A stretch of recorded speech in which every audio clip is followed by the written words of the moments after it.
तो दोस्तों इंडेक्स डाउ ने अपने क्वार्टर टू के नंबर लॉन्च कर दिया है। तो चलिए देखते हैं क्या है क्वार्टर टू के नंबर्स के अंदर। डाटाबेस के लिए यहाँ पे मिलियंस में दिया गया है, मैं आपको क्रोस में कन्वर्ट करके समझाता हूँ कैसे क्या हुआ है। तो देखिए पिछले क्वार्टर की बात करें तो पिछले क्वार्टर में कंपनी 7,383 करोड़ के आसपास का रेवेन्यू जनरेट किया था ऑपरेशन के थ्रू। पिछले साल 7,132 करोड़ के आसपास, जबकि अभी देखें तो बढ़ गए 7,465 करोड़ कंपनी का जो रेवेन्यू है वो आपको जाता हुआ देखने को मिला है। तो साल दर साल देखें तो साल दर साल कंपनी के रेवेन्यू के अंदर ज़्यादा बड़ी तेजी नहीं, लगभग बोल सकते हैं आप 4 से 4.5% के आसपास का जंप आपको देखने को मिला है। तो कंपनी के रेवेन्यू के अंदर देखें तो साल दर साल 4.5% के आसपास की तेजी है। वहीं अगर क्वार्टरली बेसिस पे जाते हैं तो क्वार्टरली बेसिस पे कंपनी के रेवेन्यू के अंदर लगभग 1% के आसपास की तेजी आपको देखने को मिलती है। तो क्वार्टर साल दर साल कंपनी का जो रेवेन्यू है वो आपको थोड़ा सा ही बढ़ता हुआ देखने को मिल रहा है। कंपनी ने शो कितना किया है 7,465 करोड़ के आसपास का रेवेन्यू कंपनी इस क्वार्टर में शो गया है, जबकि मार्केट का अनुमान था 7,590 करोड़ के आसपास। तो यहाँ पे देखें तो मार्केट का अनुमान से कंपनी का रेवेन्यू आपको थोड़ा सा कम आपको देखने को मिल रहा है। खर्चे की बात करते हैं, पिछले क्वार्टर में 2,837 करोड़ खर्च किए थे, पिछले साल 3,676 करोड़।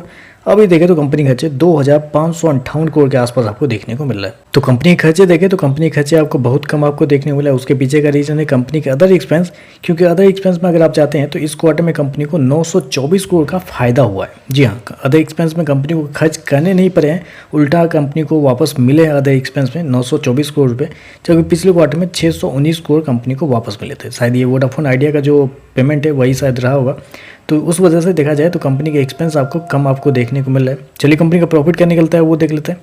तो देखिए पिछले क्वार्टर में कंपनी 192 करोड़ के प्रॉफिट में थी, पिछले साल 129 करोड़ के आसपास। अभी देखें तो बढ़ के 222 करोड़ कंपनी का जो प्रॉफिट है वो आपको देखने को मिल रहा है। तो साल दर साल देखें तो साल दर साल कंपनी का जो प्रॉफिट है लगभग बोल सकते हैं 60 से 70% के आसपास आपको बढ़ता हुआ देखने को मिला है। वहीं अगर क्वार्टरली बेसिस पे जाते हैं तो क्वार्टरली बेसिस पे भी कंपनी के प्रॉफिट के अंदर एक अच्छी खासी तेजी है, लगभग बोल सकते हैं 15% के आसपास का जंप आपको देखना है। तो कंपनी का प्रॉफिट जो है वो आपको साल दर साल क्वार्टर बढ़ता हुआ देखने को मिल रहा है। चलिए कंपनी का ईपीएस क्या है वो देखते हैं।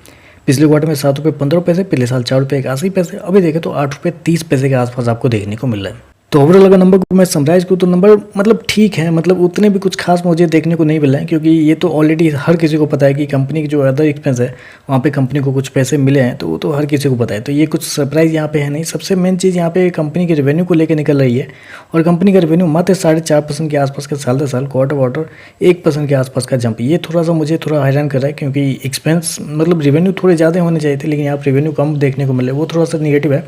मार्केट एस्टीमेट से कम है कंपनी का रेवेन्यू। प्रॉफिट देखें तो प्रॉफिट बेहतर आपको देखने को मिला है, और मार्केट का अनुमान भी था लगभग बोल सकते हैं कि 1,800 करोड़ के आसपास का अनुमान था, जबकि कंपनी ने 2,200 करोड़ के आसपास का प्रॉफिट हो गया है।